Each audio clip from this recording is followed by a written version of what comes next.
Good morning.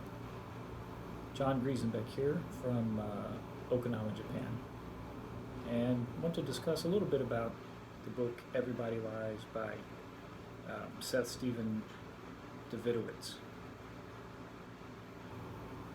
First off, I thought it was pretty easy to read. It's an interesting book that talks about some of the aspects of our lives that we might not always be so keen to share with the rest of the world. The idea that there's so much information out there about each and every one of us can be a little bit unnerving.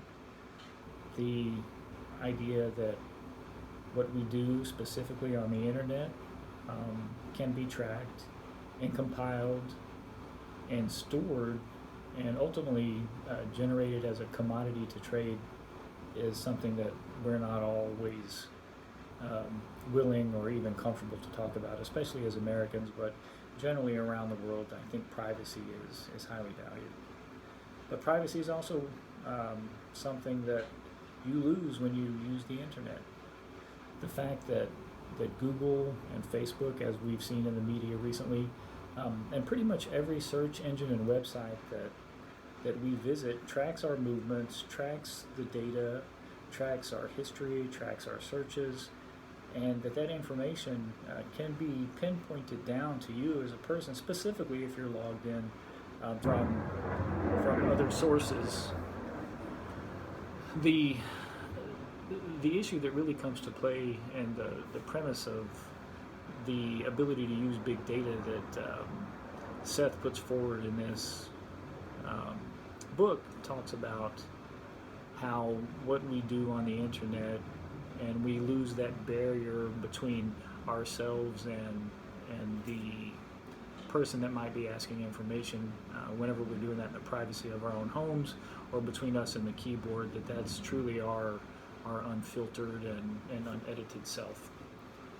And there's some truth in that. If someone's asking you specific questions, I do a lot of research with birth defects, and when we talk to mothers, there's a social desirability aspect, particularly with alcohol use and adverse outcomes, that you might not want to disclose if you're the mother of an infant that has a congenital malformation. And so those biases and those self-filters and self-censoring do come into play with a traditional survey. So I do agree that in some instances, we are less filtered and more direct and more honest, and perhaps our searches or the feedback that we would provide in what we believe to be an unmonitored setting whenever you're on the internet and it's just you interacting with your keyboard.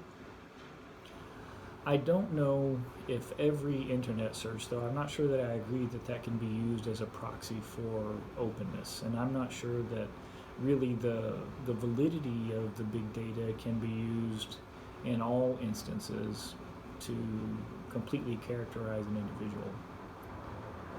There was a lot of discussion about sexuality and really sexual undertones and what was occurring throughout this book, and that was used frequently to just discuss the degree of honesty that we would have interacting with the internet that we might not have with someone else in real life. But to me, it doesn't make sense that every internet search would be a one-for-one proxy for the amount of openness that we have, and that would really reflect true data gathering efforts. I think there's a little bit of bias, and perhaps even survey or response bias, in what we go to the internet for.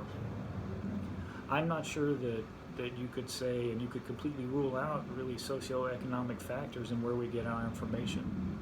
I believe that there are some demographic and socioeconomic factors that do interplay, whether you get your news from Facebook News or whether you get it from the Wall Street Journal, and whether you get it from the Wall Street Journal in print or online.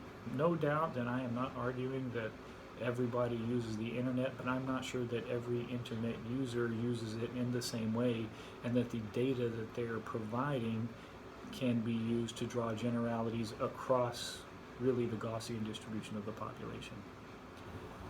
One of the examples, a couple actually, the 2008 and 2016 presidential elections, where they talked about the difference between Obama and Trump, and the author touched on the racial divides in the country, that it might not be north and south, but it might be more east and west, with perhaps east being more racially divided. But again, that is the information that's aggregated and gathered from the searches, but that's only by those people who actually went to the internet to search for that. You could argue in either direction that it might not be a proportional response. There could be differences in internet use. There could be differences in other factors and other locally charged